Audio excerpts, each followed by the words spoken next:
Boa noite, irmãos. Graça e a paz do Senhor esteja em nosso meio. Amém? Bom estarmos novamente na presença do Senhor como igreja. Felizes que passaram mais uma semana, e o Senhor nos conduziu a cada um de nós, e nós estamos aqui mais uma vez. Nós temos que agradecer ao Senhor por tudo que o Senhor tem feito por nós. O Senhor tem nos abençoado, E mais uma semana nós passamos e estamos aqui.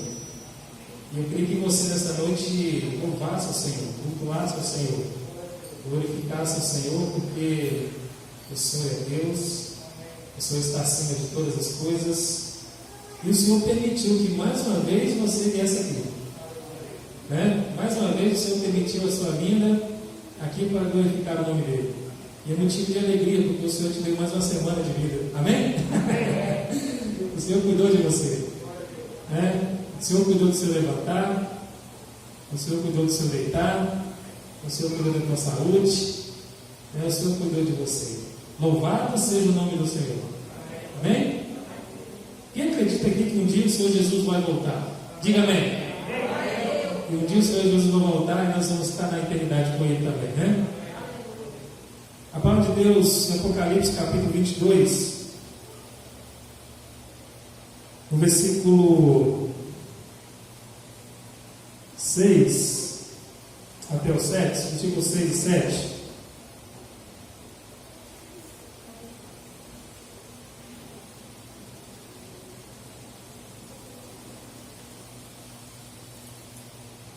Diz assim a palavra do Senhor, Apocalipse 22, versículo 6 e 7. Então o anjo me disse: essas palavras são verdadeiras e merecem confiança. O Senhor Deus que dá o seu Espírito aos profetas enviou o seu anjo para mostrar aos seus servos as coisas que precisam acontecer logo.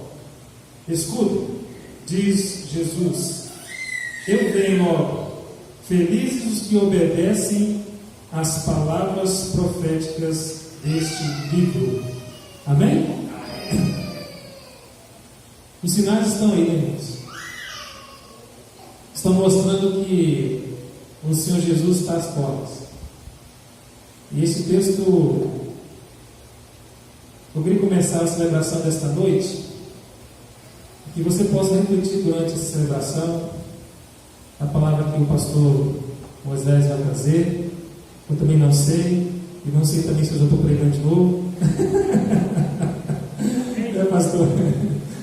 Mas o fato é que nós temos aprendido aqui sobre a missão desta igreja.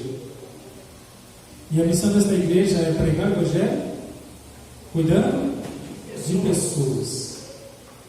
Sabe por quê, irmãos? Um dia o Senhor Jesus vai voltar. Diz a palavra que um dia o Senhor Jesus vai voltar. E o dia que Ele voltar, Ele quer encontrar você cuidando de pessoas. Você crê nisso? Ele quer ver você cuidando. Ele quer encontrar você cuidando. Felizes os que obedecem a esta palavra. Feliz você que ama. Feliz você que cuida de pessoas. Feliz você que perdoa. Feliz você que faz a vontade de Deus. Feche teus olhos. Vamos colocar em pé e vamos falar com Deus.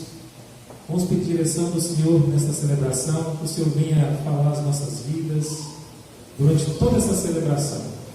Fala os nossos corações. Pai, em nome do Senhor Jesus, Senhor Deus, nós te agradecemos, porque Tu és o nosso Deus. O Senhor é grande, o Senhor está acima de tudo, o Senhor está acima de todas as coisas, o Senhor está acima de todo o universo, o Senhor está acima de toda a criação, o Senhor está acima de tudo.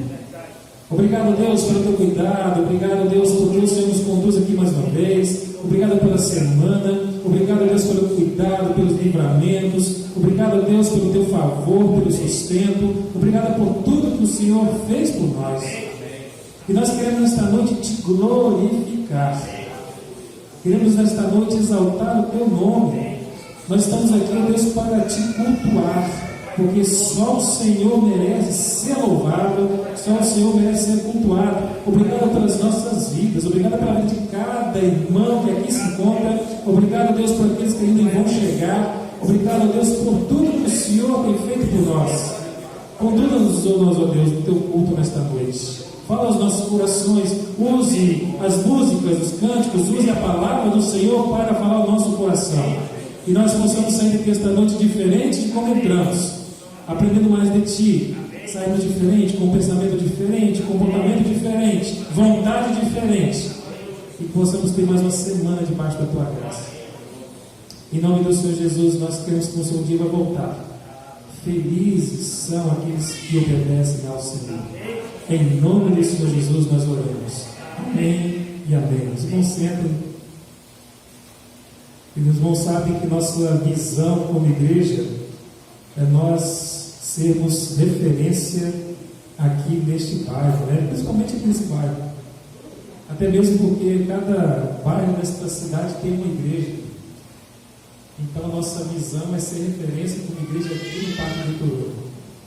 Não só como igreja local, como igreja estrutura, como igreja aqui reunida, mas sermos cada um de nós uma igreja onde nós estivermos.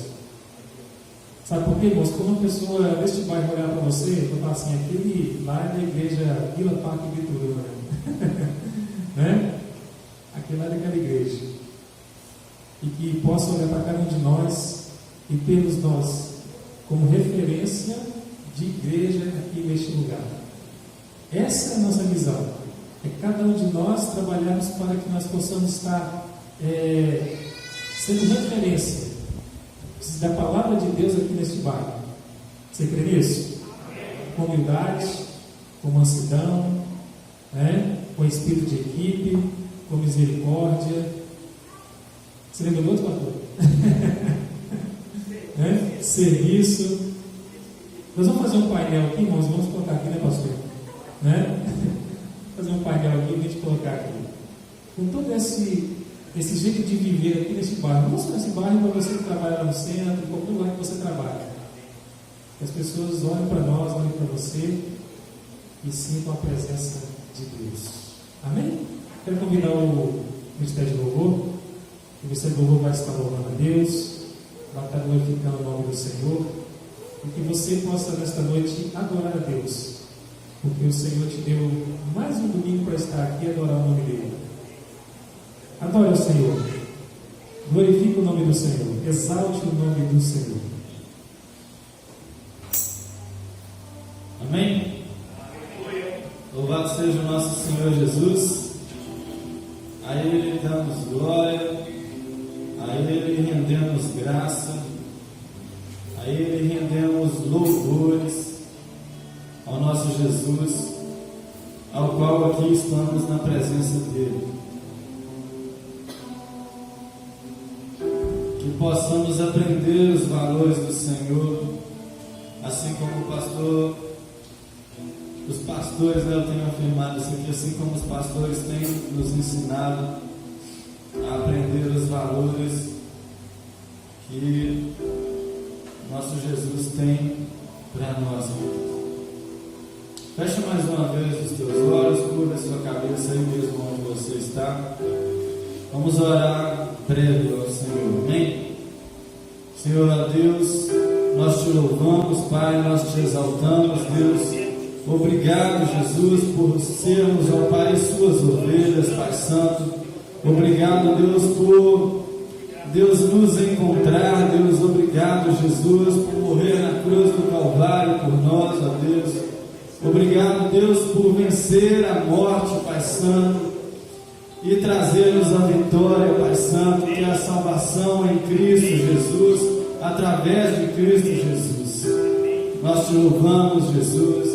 É o Senhor quem deve ser louvado, é o Senhor quem deve ser engrandecido aqui neste lugar.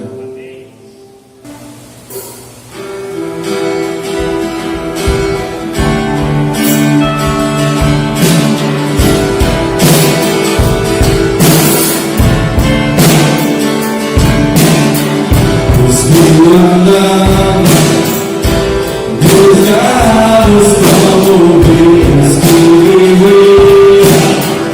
encarcerados em Cristo, que choram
Com geral restaurado, entregar a mensagem na mão do Senhor.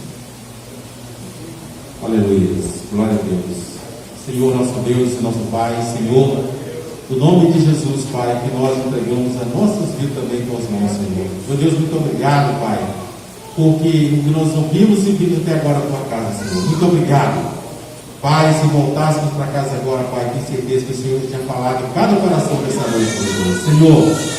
Te glorificamos e te exaltamos. Muito obrigado, Senhor, por nos trazer até a tua casa para louvar e te exaltar em teu nome, Senhor. Muito obrigado, Senhor. Continua nosso bem, nos abençoando, fortalecendo a cada irmão, Senhor, presente aqui na tua casa. Meu Deus, no nome de Jesus, que entregamos a vida do pastor Moisés em tuas mãos, Senhor. O pastor vai trazer a tua palavra, Senhor, nesta noite. Continua abençoando a vida dele, Pai, fortalecendo a vida dele, a vida do pastor Anderson, Pai, que tem preocupado, Senhor, trazido a tua palavra sempre, preocupado com a tua obra, Senhor. E tem, meu Pai, em nome de Jesus, enriquecido nossas vidas através da transmissão do teu Espírito Santo de Deus em nossas vidas, Senhor. Muito obrigado, Senhor. Senhor, que o teu Espírito Santo de Deus fale nessa noite com cada um de nós, meu Pai. Abençoa a vida do teu servo. Continua cuidando, abençoando e protegendo a vida dele, em nome de Jesus. Amém.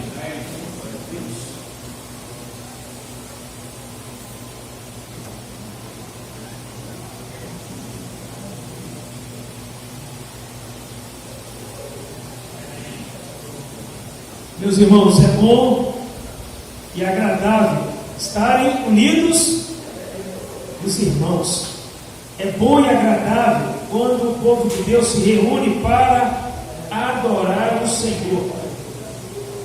E é assim que Deus faz, né? Deus, Ele vai nos conduzindo para que possamos, como igreja, como irmãos, experimentar mais e mais da sua graça, do seu poder, do seu agir através de nós e do nosso meio. Amém?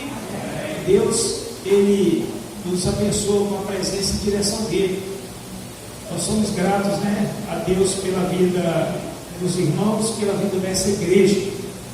E eu queria que você abrisse a sua Bíblia no livro de 1 João, primeira carta de João. Está um pouquinho antes aí do Apocalipse. Primeira carta de João, no capítulo 1, nós vamos ler a partir do verso 1. Eu gostaria que você acompanhasse na sua Bíblia um texto muito interessante e também muito importante para a nossa igreja, porque nós estamos com um projeto. E esse projeto, ele precisa do nosso cuidado, da nossa participação, do nosso envolvimento. Eu e você somos desafiados a participar desse projeto e fazer a diferença neste bairro. Acompanhe na sua Bíblia a leitura então de 1 João, capítulo 1, do verso 1 em diante. O que era desde o princípio, o que ouvimos, o que vimos com os nossos olhos, o que contemplamos e as nossas mãos apalparam, isto proclamamos a respeito da palavra da vida. A vida se manifestou, nós a vimos e dela testemunhamos e proclamamos a vocês a vida eterna, que estava com o Pai e nos foi manifestada. Nós lhes proclamamos o que vimos e ouvimos, para que vocês também tenham comunhão conosco. Nossa comunhão é com o Pai e com o seu Filho Jesus Cristo. Escrevemos estas coisas para que a nossa alegria seja completa. Esta é a mensagem que dele ouvimos e transmitimos a vocês. Deus é luz, nele não há treva alguma. Se afirmarmos que temos comunhão com ele, mas andarmos nas trevas, mentimos e não praticamos a verdade. Se, porém, andarmos na luz, como ele está na luz, temos comunhão uns com os outros, e o sangue de Jesus, seu Filho, nos purifica de todo pecado. Se afirmarmos que estamos sem pecado, enganamos a nós mesmos, e a verdade não está em nós. Se confessarmos os nossos pecados, Ele é fiel e justo para perdoar os nossos pecados e nos purificar de toda injustiça. Se afirmarmos que não temos cometido pecado, fazemos de Deus um mentiroso, e a sua palavra não está em nós. Meus filhinhos, escrevo-lhes estas coisas para que vocês não pequem. Se, porém, alguém pecar, temos um intercessor junto ao Pai, Jesus Cristo, o justo. Ele é a propiciação pelos nossos pecados, e não somente pelos nossos, mas também pelos pecados de todo o mundo. Amém? Amém. Meus irmãos, este texto, ele é muito importante para nós como igreja hoje. Esse texto, ele é muito importante por causa do que ele traz como mensagem e também por causa do contexto onde ele é escrito, ou aquilo que acontece com a igreja neste momento que João está no final da sua carreira, no final do seu ministério apostólico. João escreve para alertar a igreja, instruir a igreja sobre a pessoa de Jesus e sobre a importância da pessoa de Jesus e do ensino que ele, como apóstolo, havia trazido à igreja, ensinado à igreja. Se eu te perguntar assim, o que é que você tem aprendido na igreja?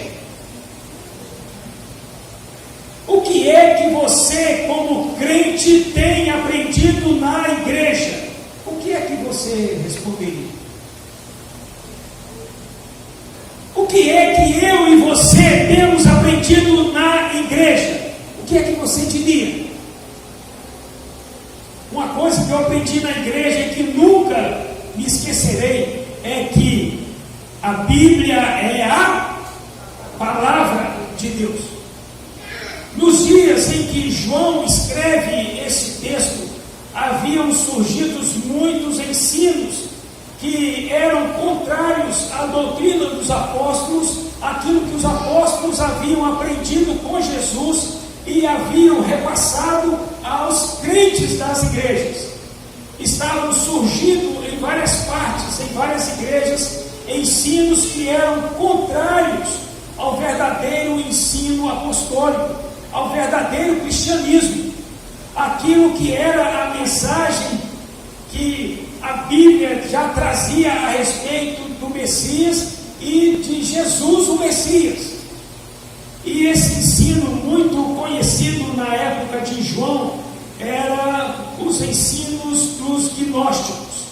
Era um grupo de pessoas que alguns deles haviam participado da igreja, mas influenciado por ensinos filosóficos, outras crendices judaicas e outras coisas que eram muito comum da sociedade da época. Eles fizeram uma mistura daquilo tudo e montaram um outro princípio religioso, um outro cristianismo que não é o cristianismo verdadeiro. Havia então infiltrado na igreja alguns ensinos que eram sutis e eram ensinos de demônios, mentiras que não tinham nada a ver com o cristianismo. E isso não é algo exclusivo da época de João, mas também é algo que nós percebemos hoje na igreja e no meio cristão de hoje. porque isso sempre aconteceu em todas as épocas da igreja. Ensinos que aparecem com uma aparência de espiritualidade, de religiosidade, mas que de cristianismo mesmo não tem nada. E por isso nós precisamos conhecer a verdade, para que a verdade nos faça ver. Eu estava ouvindo um depoimento, lendo um livro, e no livro o rapaz ele comentava a respeito de uma visita à Casa da Moeda. A Casa da Moeda, como os irmãos sabem, é um lugar onde são impressos as notas, são cunhadas as moedas, onde são colocadas à disposição do povo o dinheiro que é usado no país. O Brasil tem um lugar que se chama Casa da Moeda, onde é cunhado o nosso dinheiro, onde é impresso o nosso dinheiro, e esse dinheiro ele vai circular valendo o que ele diz. Uma nota de 10 reais vale 10 reais. Uma nota de 20 reais vale 20 reais. Uma nota de 100 vale 100 reais.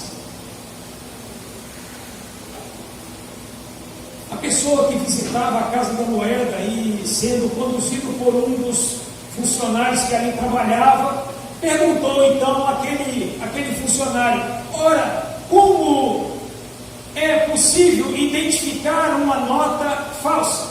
Como é que vocês fazem para identificar uma nota que não foi feita por vocês aqui, mas que está sendo usada por aí afora?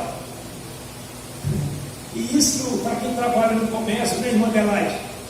Isso é muito comum. É muito comum você se deparar com uma nota falsa. E a nota falsa, apesar de ter impresso nela ali 100 reais, ela não vale nada. Ela não vale nada por quê? Porque ela é falsa. Mas como eu posso identificar uma nota falsa? Aí a pessoa que trabalha na Casa da Moeda disse assim: olha, para você identificar uma nota falsa, você precisa conhecer a verdadeira. E hoje o comércio tem sido bombardeado e tem sido alvo de todos os tipos de mentiras e de falcatruas, e as pessoas já arrumaram uma caneta e quando passa na nota, a tinta da caneta ela tem uma coloração diferente e ali se identifica uma nota falsa da verdadeira. Mas hoje em dia isso já não está valendo, porque tem os falsários, os falsificadores de dinheiro, de notas, eles já evoluíram nisso. E se você pegar a caneta, vai passar na nota falsa e ela vai ter a mesma reação da nota verdadeira. Mas existem outras maneiras de se identificar. A doutrina gnóstica, ela tinha uma aparência de religiosidade e muitos estavam sendo influenciados por aquela doutrina e se deixando levar por ela. Quer ver uma coisa muito comum hoje nos nossos dias, e que muitas vezes nós nos deixamos influenciar? Alguém diz assim: todo caminho leva a Deus. É verdade essa afirmação? É verdadeira essa afirmação? Todo caminho leva a Deus. Obrigado, querido. Deus te abençoe e multiplique sobre a sua vida bênçãos. Esses meninos me fazem cantar num tom mais baixo e aí a voz vai para o espaço. Enquanto o tom é alto, eu abro a garganta, mas quando o tom é baixo, aí eu fico só os pedaços depois. Eu estava ouvindo um comentário essa semana e o irmão falou algo interessante. É claro que quando a pessoa fala assim, todo caminho leva a Deus, a intenção dela é dizer assim, que o que importa é a sua intenção. O que importa é o que você traz como intenção no seu coração, e isso é o bastante, e Deus vai te aceitar dessa maneira. E sobre esse argumento, essa avaliação, a verdade é que isso é mentira. Meus irmãos, tem um sentido em que essa frase ela é verdadeira. Todos os caminhos levam a Deus, porque um dia todos nós, meus irmãos, um dia todos nós estaremos diante de Deus. Nesse sentido, essa frase é verdadeira. Todos os caminhos levam a Deus. Seja qual for a vida que a pessoa leve hoje, um dia ela vai estar diante de Deus. Mas isso não quer dizer que Deus vai aceitá-la, ou vai recompensá-la, ou vai dar a ela aquilo que ela tanto esperava e acreditava. Todos os caminhos levam a Deus, não importa a maneira como eu viva, porque um dia Deus vai me aceitar. E isso é um engano. Um dos enganos que os gnósticos diziam era o seguinte: Jesus não é o Messias. Jesus, ele não tinha a possibilidade de ser o Filho de Deus. Jesus não poderia existir desde toda a eternidade, porque Jesus era homem. E se Jesus era homem, não há possibilidade dele ser também Deus. Porque para os gregos e para a filosofia grega, que eram dualistas, eles diziam que o espírito ele não se mistura com a carne, porque a carne ela é degradante, ela é perniciosa, ela é a pior das piores coisas que possa existir. O nosso corpo físico ele não tem valor algum. O que tem valor é a nossa alma, o nosso espírito. E esse espírito eu preciso fazer com que essa alma evolua, com que essa alma cresça, conhecendo a espiritualidade e crescendo em conhecer a espiritualidade. E um dia eu serei igual a Jesus. Jesus, ele era tão somente uma emanação, alguns vão dizer assim, que Jesus parecia ser, mas não era. E eles misturavam a filosofia grega com alguns ritos e algumas coisas da religião judaica, e esses gnósticos faziam grande confusão na igreja. Hoje nós temos alguns grupos que se dizem cristãos e que ensinam parte dessas mesmas heresias.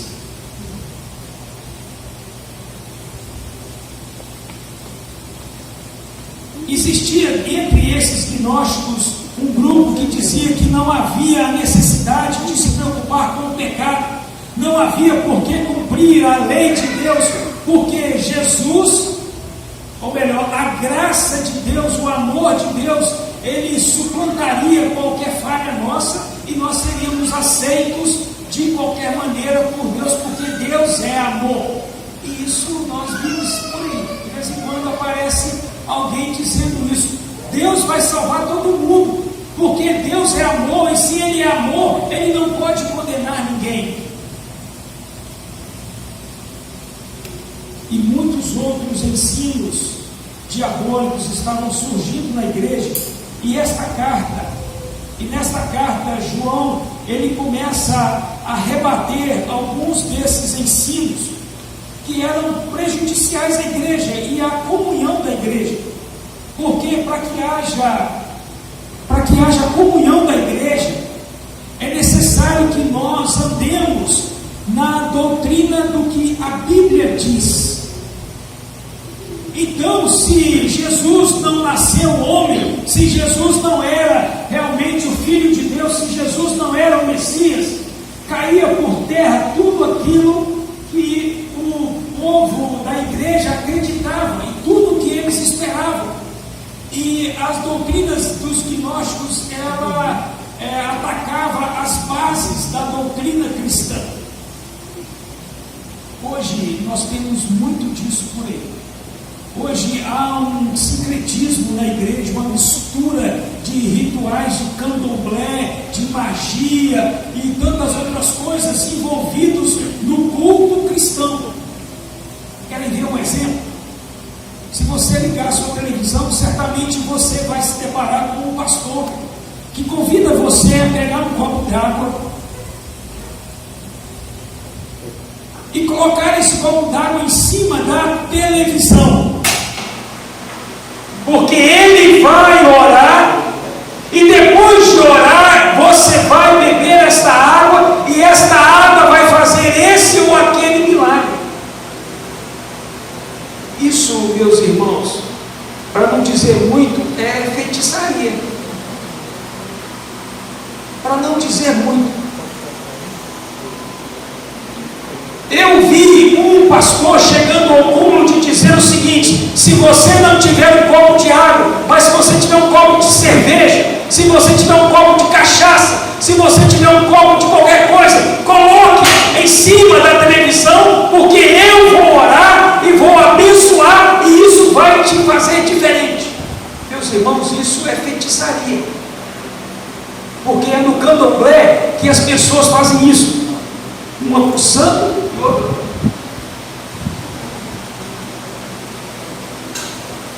Isso é feitiçaria. Mas muitos de nós acreditam nisso. Sabe qual é o intento deste que se diz ali representante de Deus ou ministro de Deus? Ele quer que você o considere mais espiritual do que você, porque ele tem poder para abençoar aquela água que está ali, mas você precisa da oração dele para abençoar, porque assim aquela água será abençoada. Meus irmãos, isso é mentira do diabo, porque Jesus ensinou aos discípulos assim: tudo quanto pedirdes ao Pai em meu nome, eu o farei. Você não precisa de ninguém orar por um copo da sua água para que você seja abençoado, mas você mesmo pode orar e falar: Deus, eu estou sentindo mal, oh Deus, eu estou passando um problema, oh Deus, eu estou enfrentando uma dificuldade, Deus me ajuda. O que esses ministros estão querendo é que você e eu dependamos deles para que eles possam explorar a nossa fé. Aqueles gnósticos queriam também isso, porque eles aparentavam grande religiosidade, grande espiritualidade, porque eles haviam sido iniciados no gnosticismo e eles se orgulhavam disso, porque sabiam a respeito das origens dos espíritos, das origens das coisas, negligenciando o que a palavra de Deus diz. Nós vivemos dias de uma igreja liberalista. Hoje a teologia liberal, ela tomou conta das igrejas, e não importa a maneira como a pessoa vive, o que importa é ela dar um dízimo, ou ela cumprir tantas e tantas sextas-feiras, ou ela cumprir esse ou aquele ritual, porque Deus vai abençoar, porque o apóstolo vai orar, porque o pastor vai orar, porque o poderoso homem de Deus vai orar. Meus irmãos, estamos vivendo dias de misticismo na igreja, assim como o apóstolo João. Mas o grande desafio para a igreja é andar na luz.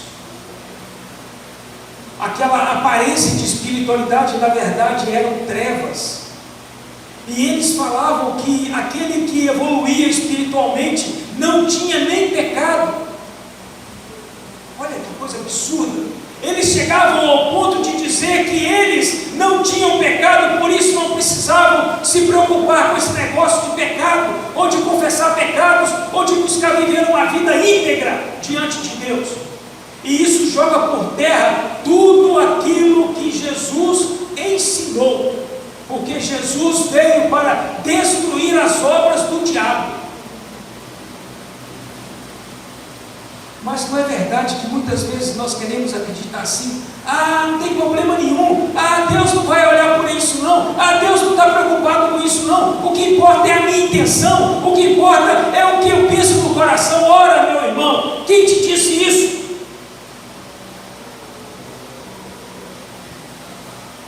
A Bíblia nos fala que o coração do homem é tremendamente corrupto.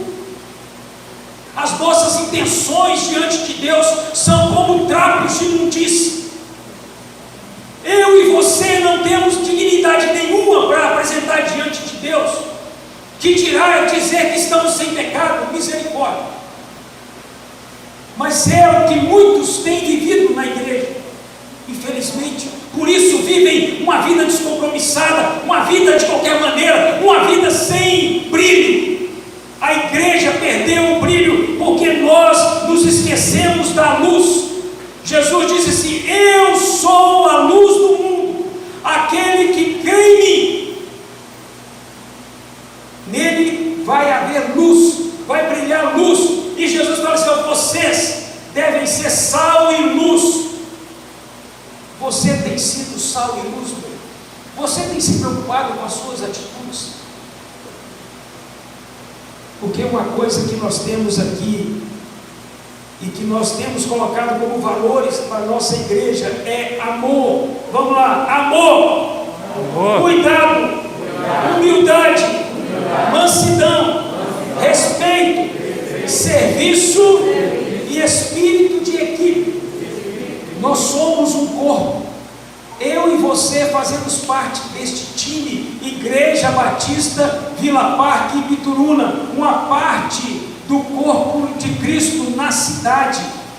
Nós não somos todo o corpo, mas nós somos uma parte deste corpo. A igreja é parte do corpo de Cristo aqui na cidade. Eu e você.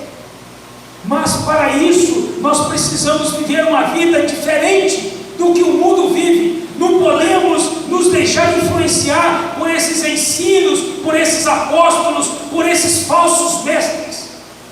Precisamos nos voltar para a palavra de Deus e caminhar de acordo com ela, aprender nela, firmar-nos nela e somente na palavra de Deus. Porque uma das coisas que foi estabelecida pelo liberalismo teológico é que a palavra de Deus, ela não é a palavra de Deus, ela contém a palavra de Deus, e por causa disso ela não é tão assim regra de fé e prática. Ela pode ser desfeita em determinados momentos conforme a minha conveniência, conforme o que eu acho. Ora, quem sou eu? Quem sou eu diante da palavra de Deus para falar que a minha escolha é maior do que a autoridade que ela tem? E aqui João, ele vai dizer: palavra e luz para o meu caminho. A palavra é luz. Jesus, ele é a palavra de Deus encarnada. Jesus, ele nasceu homem, mas ele também é Deus, porque ele existe desde a eternidade. Jesus não é submisso a Maria, como alguns querem nos fazer acreditar. Pede à mãe que o filho obedece. Não existe essa realidade, porque a palavra de Deus, ela nos ensina que Jesus é antes de todas as coisas. Ele foi o Criador de todas as coisas, e sem Ele nada do que foi feito se fez. Maria não é superior a Jesus. Maria, ela é subordinada a Jesus, e para que Maria seja salva, ela teve que crer em Jesus como Messias, apesar de ter sido a mãe biológica dele, de ter gerado em seu ventre aquele homem. Mas ela precisou entender que ali estava a encarnação do Verbo. No princípio era o Verbo, e o Verbo estava com Deus, e o Verbo era Deus. Ele estava no princípio com Deus. Ali encarnado, a palavra de Deus ali presente entre os discípulos.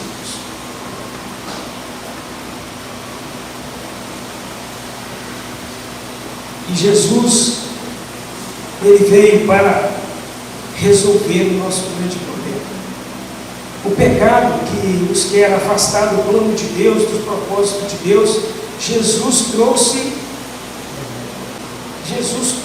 solução. E aqui João fala assim: olha, não acreditem nessa história de que fulano de tal não tem pecado, porque todos pecaram. E se nós dissermos que não temos pecado, nós fazemos Deus mentiroso. Olha que perigo isso. Já pensou esse sujeito chegar diante de Deus? Você está imaginando o que vai acontecer com esse pessoal quando chegar diante de Deus? Porque todos os caminhos levam a Deus. Um dia todos nós estaremos diante do trono da graça de Deus, ou melhor, do trono da justiça agora. Porque da graça já passou, agora é o trono da justiça, e vamos dar contas. Eu fico imaginando estes que deturparam a doutrina, que tentaram iludir os irmãos, que tentaram trazer confusão no meio da igreja. Jesus não vai ser o advogado, Jesus vai ser o juiz. E dali todos eles darão conta de todas as suas ações.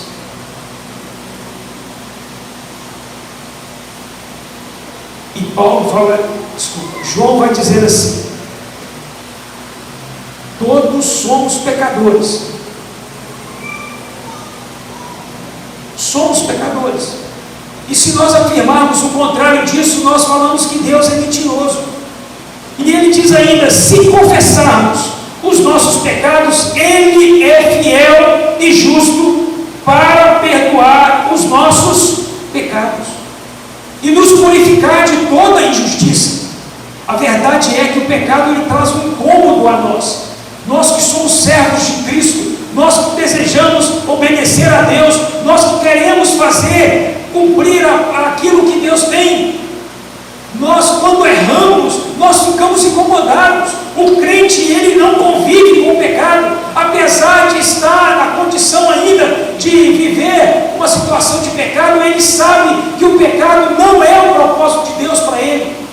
E assim que nós cometemos algum erro, algum deslize, a nossa tendência, a nossa intenção tem que ser buscar o perdão. Porque o pecado é como uma mancha que vai ofuscando o brilho. Mas aqui João traz a solução para isso. Não é necessário que você fique igual Davi. Davi, ele falava: olha, enquanto eu calei os meus pecados, os meus ossos envelheceram. Eu definhei, eu perdi a alegria, eu perdi o brilho.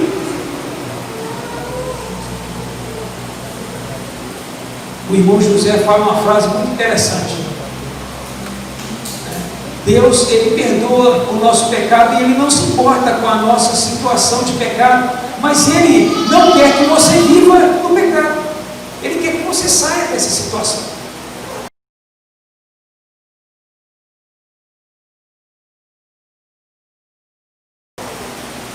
Eu não lembro bem a frase, irmão José, por favor, me ajude.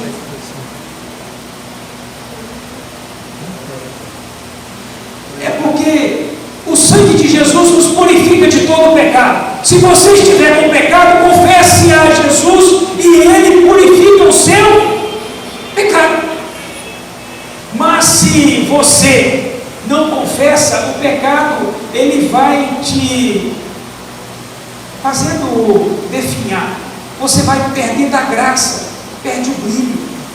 É tão legal quando você chega num lugar assim, você está cheio do Espírito Santo, cheio do poder de Deus, cheio da presença de Jesus. Aí a pessoa olha para você e fala assim: você é crente, não é?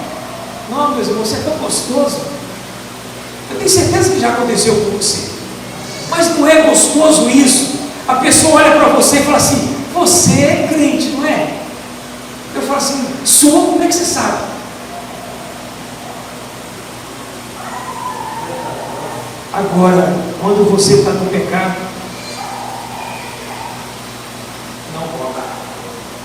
Você tem até vergonha de falar de Jesus.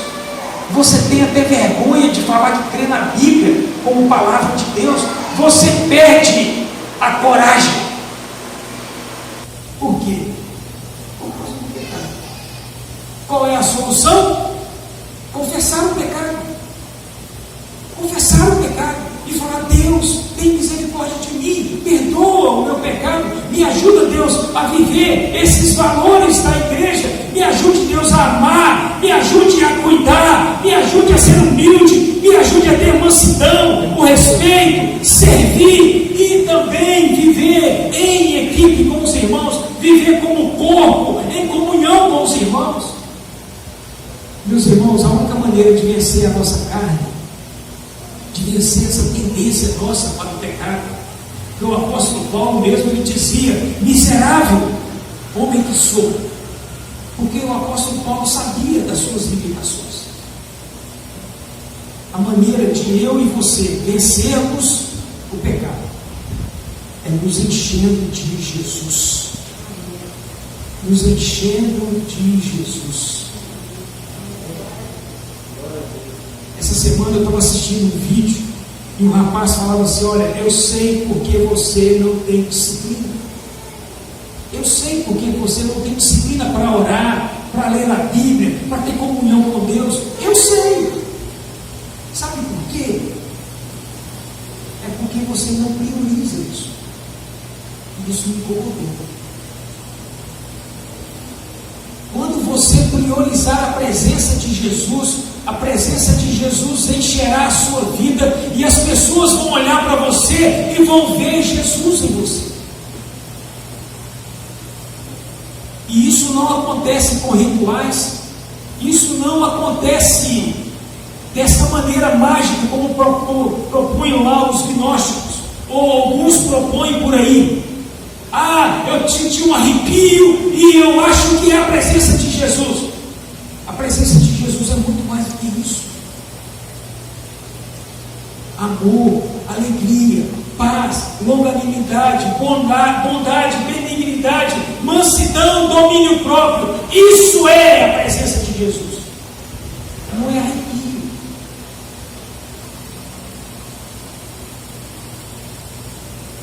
Eu sonho com uma igreja maior. Eu sonho. Meu desejo é ver essa igreja com 300 pessoas, 500 pessoas, 1000 pessoas, por que não? Mas isso só acontecerá se eu e você estivermos cheios de Jesus. Precisamos da presença de Jesus em nós, para que as pessoas olhem para nós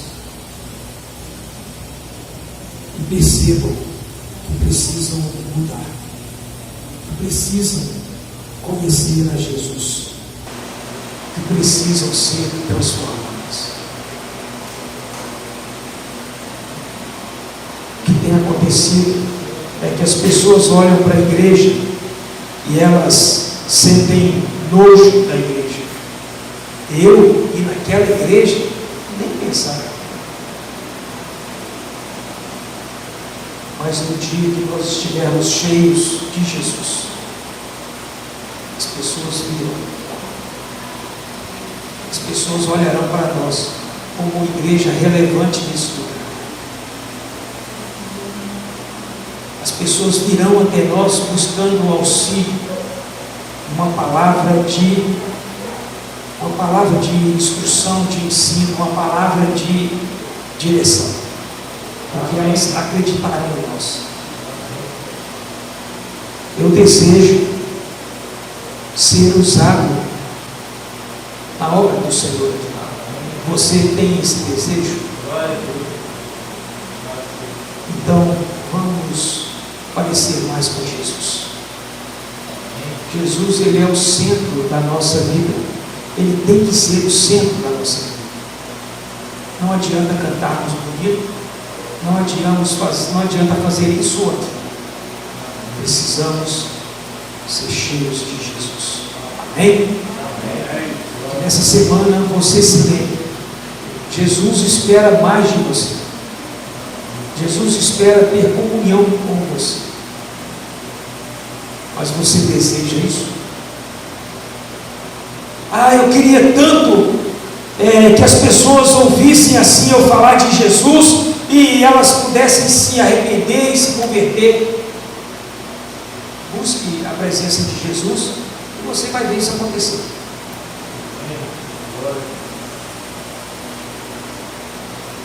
A nossa missão: pregar o Evangelho cuidando de pessoas. Mas é pregar o Evangelho.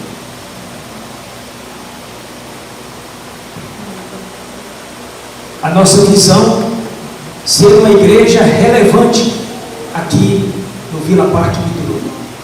E onde nós estivermos, sermos relevantes, sermos observados e também percebidos como servos do Deus Altíssimo. Vamos ficar de pé e vamos orar? Busque a presença de Jesus. Não apenas as bênçãos de Jesus, porque isso tem sido o ensino das igrejas hoje e da maioria delas. Porque o próprio Jesus nos ensinou: busque em primeiro lugar o reino de Deus e a sua justiça, e todas as outras coisas serão acrescentadas. Você não precisa ter medo. Jesus não vai te dar prejuízo. Mas eu te garanto, se você viver uma vida sem Jesus, vai ser uma vida sem graça. Pai Santo, nós te glorificamos, Deus, porque a Tua palavra nos traz ensino e direção. Ó Deus, porque a Tua palavra nos adverte, nos alerta, ó Pai, para os perigos que estão à nossa volta e que querem nos enredar e que muitas vezes, ó Pai, acabam nos influenciando, porque, ó Deus, não temos uma comunhão com o Senhor, não temos uma intimidade com o Senhor, não queremos aprender a Tua palavra e não temos seriedade de vida, ó Pai, diante do Senhor. Ó Deus, em nome de Jesus, perdoa, Pai, o nosso pecado, porque temos sido negligentes, ó Pai, com a Tua palavra, temos sido negligentes, ó Pai, com os Teus ensinos, temos sido negligentes, ó Pai, em testemunhar aquilo que o Senhor tem nos ensinado. Ó Deus, em nome de Jesus, perdoa, Pai, o nosso pecado. Ó Deus, sonda o nosso coração, a nossa mente, e vê se há em nós algum caminho mau, e guia-nos, ó Deus, conforme, ó Deus, o Teu caminho, o Teu querer, o Teu plano, Pai, para esta igreja. Ó Deus, temos um projeto, ó Deus, mas nada dará certo se o Senhor não for, ó Pai, o nosso guia maior, se não for o Senhor a nossa referência, se não for a Tua palavra a base, ó Deus, para a nossa vida e atitudes. Que esta missão, ó Pai, que isso que tanto desejamos, ó Deus, seja, ó Pai, em nós, ó Deus, louvor ao Senhor, que seja oferta ao Senhor, que seja culto ao Senhor. Ó Pai Santo, perdoa o nosso pecado e nos ajuda, Deus, a andar na Tua presença, a fazer o que agrada ao Senhor, a brilhar, ó Deus, a Tua luz. Ó Deus, abençoa essa igreja. O Senhor conhece, Deus, a necessidade de cada um que aqui está. Por isso, Deus, visita com a Tua graça e misericórdia. Nos ajuda, Deus, a sermos obedientes à Tua palavra. Porque o Senhor mesmo nos advertiu: vós sereis os meus amigos se fizerem o que eu mando. Nos ajuda, Deus, a obedecer a Tua palavra. Ó Deus, nos ajuda, Pai, a crer nas promessas do Senhor. Abençoa-nos, ó Deus, dá-nos uma semana na Tua presença, debaixo do Teu cuidado, e nos ajuda, Pai, em todo o tempo. E que a graça do Senhor Jesus Cristo, o amor de Deus Pai Todo-Poderoso, Criador dos céus e da terra, e a presença fortalecedora do Espírito Santo do Senhor, seja sobre nós e sobre toda a igreja de Cristo Jesus na face da terra, hoje e para todos sempre. uma boa noite, meus irmãos, em nome de Jesus.